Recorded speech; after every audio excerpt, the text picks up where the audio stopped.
This car has to be the comeback car for Ford.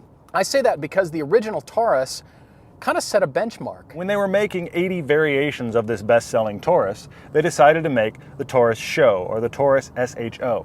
This needs to one-up that car by a lot, and it's apparent that Ford has tried very hard to do all those things. All-wheel drive, 365 horsepower. Those are impressive numbers.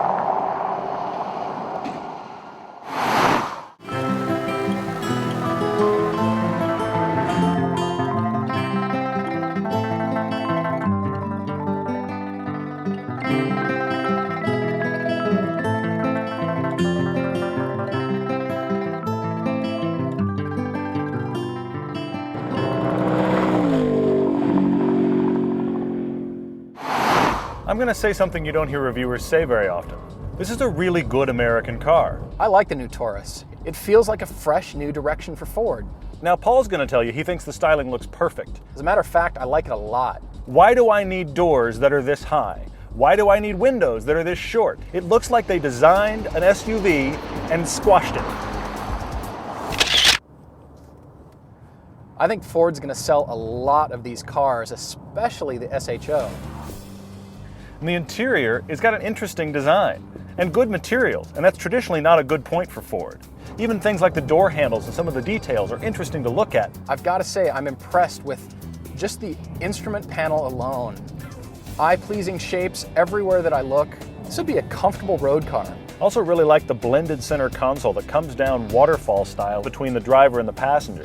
Now, the SHO is equipped with the paddle shift transmission, and I can't quite figure this out yet. The paddles don't work like they're supposed to. You pull back to upshift and you push forward with your thumb to downshift. Why are we doing this? If you're used to driving any other paddle shift car, it's just a poor design. It should be like everything else. That's what we're used to, that's what works well. These little dried cow's ears, or whatever the hell they are, over the top of the steering wheel are awful. This is a big, heavy car, and it feels like that in the handling. And I can tell this is brought to you by the people that make the Ford F-150. You have a truck-like seating position. This is a pretty high car. The suspension needs to be a little bit more finely tuned. It just still feels wallowy. The one thing they didn't compromise on, though, was power. That was 100. I just couldn't help it. I just couldn't help it. I can imagine taking a very comfortable family road trip in this car and blowing by 18-wheelers on a whim.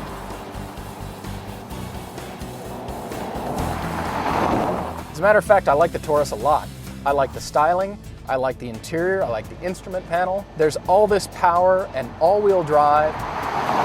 You'd think with all the power that this car has, the brakes would be absolutely stunning. They're entirely not okay. These brakes suck. Now, the SHO is not going to get people out of their BMW and into a Ford.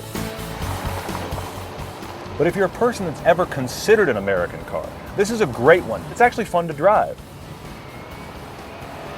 I like it a lot. It's a good car. I just wish Ford would pay a little more attention to those refinement details that really push it over the top. You know what this is? The Taurus SHO is Dad's car. He can have the family, and he can still go like stink when he wants to.